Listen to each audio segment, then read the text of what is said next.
Bonjour à tous. Alors, le titre de la pensée ce matin, pas à propos de moi. Qu'est-ce que ça veut dire? C'est souvent une église qui dit ça, une église qui est très connue dans le monde où souvent les pasteurs disent c'est pas à propos de moi, c'est pas à propos de toi.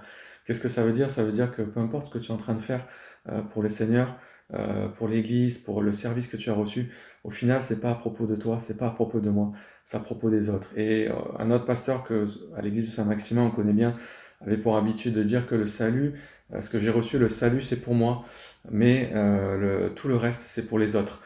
Et on va voir deux personnages dans la Bible qui, malgré leur statut, malgré leur rang, malgré les promesses qu'ils ont reçues, malgré la destinée qu'ils ont reçue, on va voir que par leur exemple, ils nous enseignent, ils nous montrent que au final, c'est pas à propos d'eux, c'était à propos des autres, c'était à propos le fait de servir Dieu, de servir les autres.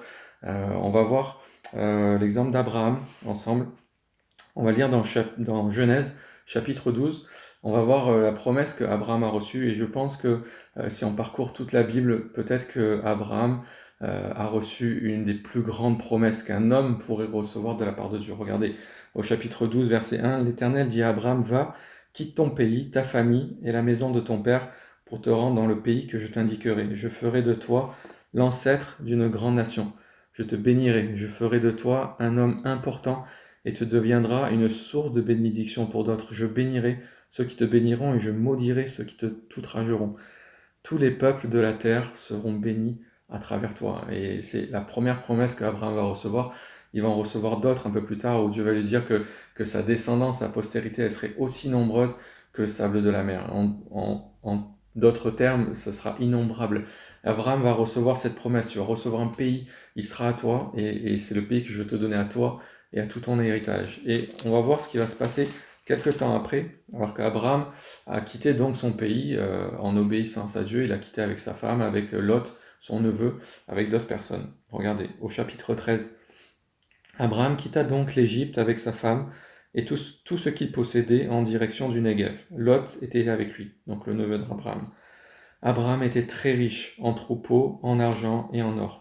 Au verset 5, Lot, qui accompagnait Abraham, avait aussi des moutons, des chèvres, des bovins et des tentes, et le pays ne suffisait pas pour qu'ils puissent habiter ensemble, car leurs troupeaux étaient trop nombreux, et de plus les Cananéens et les Phérésiens habitaient alors le pays. Alors les bergers d'Abraham se disputèrent avec ceux de Lot.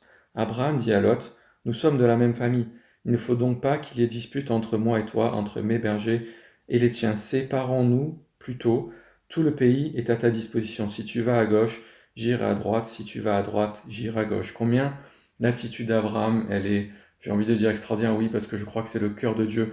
Alors que Abraham, de par sa position, c'est lui le patriarche. Lot est son neveu, c'est lui le plus âgé, c'est lui l'ancien, Abraham. C'est lui aussi le plus riche. La Bible dit, on l'a lu, qu'il était très riche en troupeaux, en argent, en notes. Et au-delà de ça, au-delà de sa position, c'est lui qui a reçu la promesse de Dieu.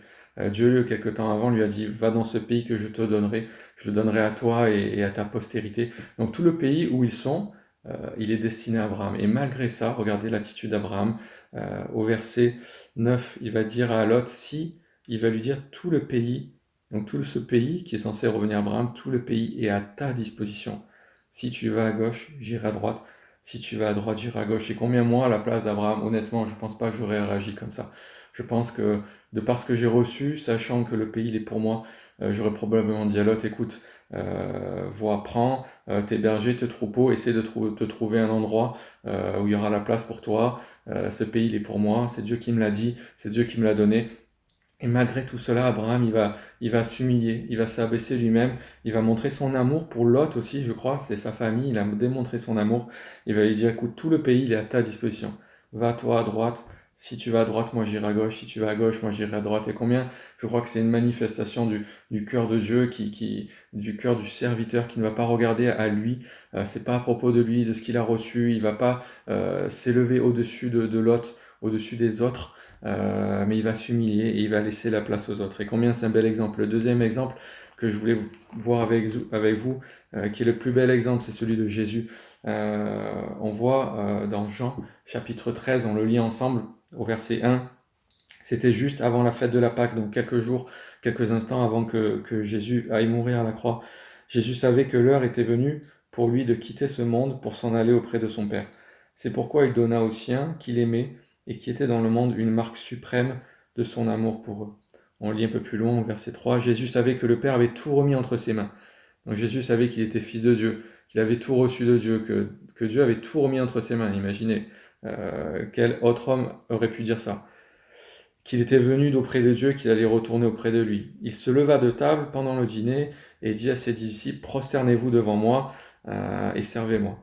Non, il n'a pas dit ça. On connaît ce passage, regardez au verset 4, il se leva de table pendant le dîner, posa son vêtement, c'est-à-dire il a ôté ce qui était comme ce qui était de lui, de son statut, de son rang.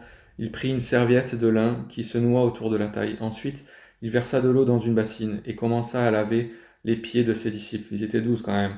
Puis à les essuyer avec la serviette qui s'était nouée autour de la taille. Il va commencer à laver les pieds des disciples. Et Jésus, malgré son rang, malgré qu'il soit fils de Dieu, malgré sa position, la Bible dit qu'il n'a pas cherché à être égal à Dieu, mais il s'est abaissé lui-même. Et il s'est abaissé pour laver les pieds de ses disciples. Il a montré son amour, il a montré qu'il était venu donner sa vie. Et je crois que c'est ce que Jésus nous appelle à faire. Et je vais terminer là-dessus, conclure là-dessus.